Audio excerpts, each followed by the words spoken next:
હાય, હું છું સ્તુતિ અને તમે સાંભળી રહ્યા છો રેડિયો LJ 90.8 FM અને આજે આપણી સાથે છે mister Tanmay Mehta. Hello sir. તો ફર્સ્ટ આપણે એનાથી જ સ્ટાર્ટ કરીએ કે તમે તમારો ઇન્ટ્રો કઈ રીતે આપશો. હેલો, હું છું તન્મય મહેતા. હું એક સ્ટાર્ટઅપ કન્સલ્ટન્ટ છું. છેલ્લા 20 વર્ષથી સ્ટાર્ટઅપ્સ અને MSMEsને ગાઈડન્સ અને હેલ્પ પ્રોવાઈડ કરું છું, સપોર્ટ પ્રોવાઈડ કરું છું જુદી જુદા એરિયાઝ ઉપર. અને LJ યુનિવર્સિટીના એન્ટરપ્રિન્યોરશિપ એન્ડ ફેમિલી બિઝનેસનું જે ઇન્સ્ટિટ્યૂટ છે ત્યાં હું ફેકલ્ટી મેમ્બર છું અને ઇનહાઉસ મેન્ટર છું.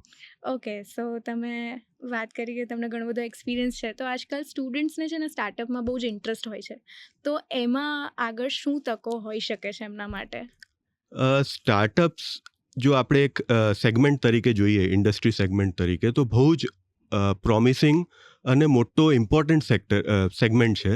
કેમ કે આપણા માનનીય પ્રધાનમંત્રી સાહેબે પણ એક ટાર્ગેટ આપ્યું છે કે 5 ટ્રિલિયન ઇકોનોમી થવું જોઈએ આપણું ઇન્ડિયન ઇકોનોમી બાય 2029. તો જો એ કરવું હશે તો સ્ટાર્ટઅપ્સ એક બહુ જ ઇમ્પોર્ટન્ટ રોલ પ્લે કરશે. કેમ કે 12-15% યર ઓન યર ગ્રોથ સ્ટાર્ટઅપ્સનું જોવા મળ્યું છે. અને ટાયર 1 અને ટાયર 2 સિટીઝમાં, ખાસ કરીને 2 અને 3 ટાયર 3 સિટીઝમાં જો ગ્રોથ લાવવું હોય, જે ઇન્ક્લુઝિવ ગ્રોથ જે કહીએ છીએ આપણે કે સર્વાંગીણ વિકાસ થવું જોઈએ, તો એ કરવું હશે તો સ્ટાર્ટઅપ્સ અને MSME એ બહુ જ ઇમ્પોર્ટન્ટ રોલ પ્લે કરશે. એટલે બહુ જ સ્વાભાવિક છે કે સ્ટુડન્ટ્સનું આ સેક્ટરમાં ઇન્ટરેસ્ટ આવે. અને ગવર્મેન્ટ તરફથી પણ બહુ બધી જુદી જુદી ટાઈપની સપોર્ટ સેન્ટ્રલ અને સ્ટેટ ગવર્મેન્ટ બધા આપી રહ્યા છે. તો સ્ટાર્ટઅપ સેગમેન્ટ ખૂબ જ આગળ ભવિષ્યમાં પણ બહુ જ ઇમ્પોર્ટન્ટ રહેવાનું છે.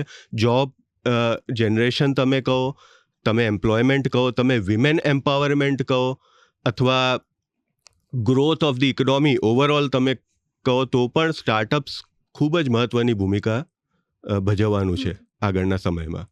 અને આપણે સ્ટુડન્ટ્સને જોઈએ તો ઘણા બધા સ્ટુડન્ટ્સ હવે ડીપ ટેક, AI, પછી ઓટોમેશન, આ બધા ઉપર ખૂબ કામ કરી રહ્યા છે. અને જે આપણા માટે બહુ જ સારી વસ્તુ છે. ચાઇના સાથે ને આ બધા સાથે આપણે જો કોમ્પિટ કરવું હોય તો સ્ટાર્ટઅપ ઇકોસિસ્ટમને આપણે સ્ટ્રેન્થન કરવું જ પડશે. આપણે 3જા રેન્કે તો આવી જ ગયા છીએ, પણ આગળ પણ ભવિષ્યમાં ઓર વધારે તકો રહેલી છે આ સેક્ટરમાં. તો તમે અહીંયા આગળ ફેકલ્ટી છો અને આપણે અહીંયા EFBમાં શીખવાડીએ છીએ સ્ટુડન્ટ્સને કે સ્ટાર્ટઅપ વિશે ઘણું બધું.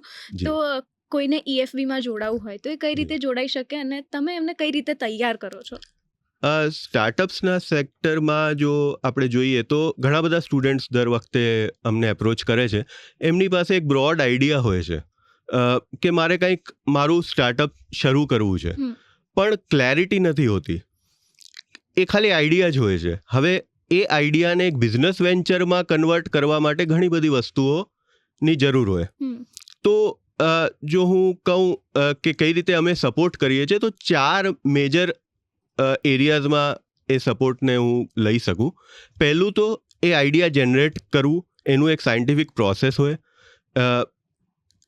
તમારી પાસે ઘણા બધા તમે માર્કેટમાં જે ગેપ જુઓ છો અને જે ડિમાન્ડ જુઓ છો, થઈ શકે કે એ ગેપને જ એક બિઝનેસ આઈડિયામાં કન્વર્ટ કરી શકાય. કરી પણ શકાય, ન પણ કરી શકાય. તો એ આઈડિયા તમારું બિઝનેસ વેન્ચર તરીકે જઈ શકે છે કે નહીં, એના માટેનું જે ગાઈડન્સ છે એ અમે પ્રોવાઈડ કરીએ છીએ.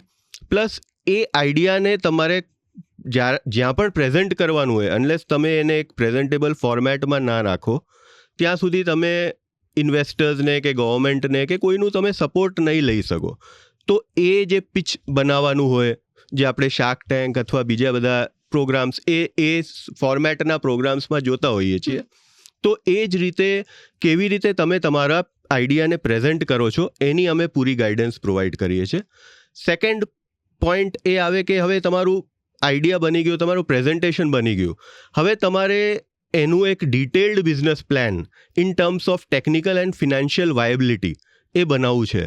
તો તમે કેવી રીતે કરશો, એનું 5 વર્ષનું તમારે રેવન્યુ મોડલ કેવી રીતે બનાવવું આગળનું, એને સ્કેલ અપ કેવી રીતે કરશો, તમે જે પ્રોડક્ટ બનાવ્યું શું એ ટેકનિકલી માર્કેટમાં ચાલશે કે કેમ, તો એના માટે તમને એક્સપર્ટ મેન્ટોર્સની ગાઈડન્સ જોઈએ, જે ઓલરેડી એ બિઝનેસમાં હોય અને એ કરી ચૂક્યા હોય, એમને અનુભવ હોય.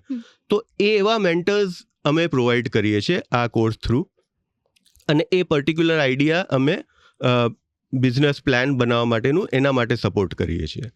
ત્રીજી વસ્તુ આવે કે હવે તમારું બિઝનેસ પ્લાન બની ગયો, પણ તમારે એનું પ્રોટોટાઇપ બનાવવું છે, એનું એક મોડલ ક્રિએટ કરવું છે તમારા પ્રોડક્ટનો અથવા સર્વિસનો, તો તમે એના માટે તમને એક લેબ જોઈએ, તમને એવું ઇન્ફ્રાસ્ટ્રક્ચર જોઈએ, તો એ પણ અમે પ્રોવાઈડ કરીએ છીએ.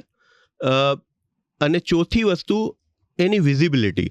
તમારું મોડલ બની ગયું, પ્રોડક્ટ બની ગયું, હવે તમારે એને માર્કેટમાં લોન્ચ કરવું છે, તો તમારે તમારી વિઝિબિલિટી એઝ અ બ્રાન્ડ તમારે ડેવલપ કરવી પડશે. તમારે લાઇક માઇન્ડેડ લોકોને મળવું પડશે, ઇન્વેસ્ટર્સ છે, બિઝનેસમેન છે, બીજા પોટેન્શિયલ સપ્લાયર્સ છે, કસ્ટમર્સ છે, એ બધાને તમારે મળવું પડશે, એમને પોતાનું પ્રોડક્ટ દેખાડવું પડશે અને તમારી બ્રાન્ડની વિઝિબિલિટી વધારવી પડશે.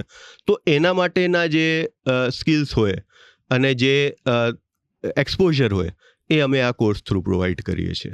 ઓકે, એટલે ખૂબ જ ટૂંક સમયમાં તમે અમને ઘણું બધું જણાવી દીધું EFB વિશે, સ્ટાર્ટઅપ વિશે. તો આઈ એમ શ્યોર કે સ્ટુડન્ટ્સને આ સાંભળીને ઘણી બધી ઇન્ફોર્મેશન મળી હશે. Thank you sir.